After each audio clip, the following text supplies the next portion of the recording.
learning is messy. And I think kind of leaning into that mess and not being scared of being wrong or not being scared of kind of going off in a weird tangent is really, really helpful and empowering for students, because it makes them much more willing to engage with each other, because there's not this fear of like, if I'm not correct, then I'm wrong.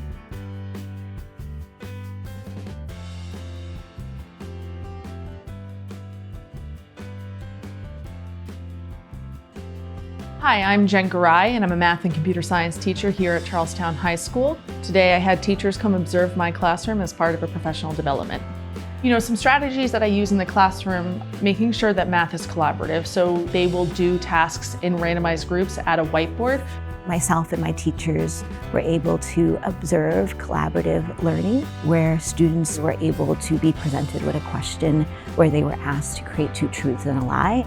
A lot of the times in math classes, it's focused on right and wrong answers. So the activity in question itself was very helpful in ensuring that there is collaboration with students and just discussing, well, what do we understand here and what we don't? And then there was an opportunity for students to circulate around and kind of test their understanding of those concepts by looking at someone else's two truths and a lie and determining if they can figure out what the lie was and then justifying why that was the lie.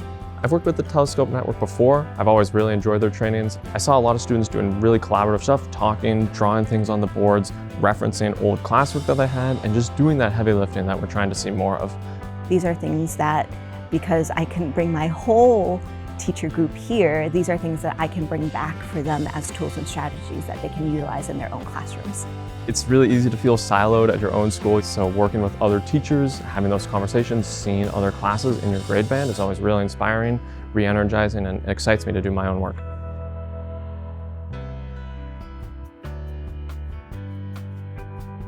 And so there really is no substitute for going into a classroom and seeing that live. So they get to learn about what I do in the context of my classroom and figure out how it matches their context. And then I get a ton of feedback that I don't always normally get from fellow professionals. So it's a pretty good opportunity.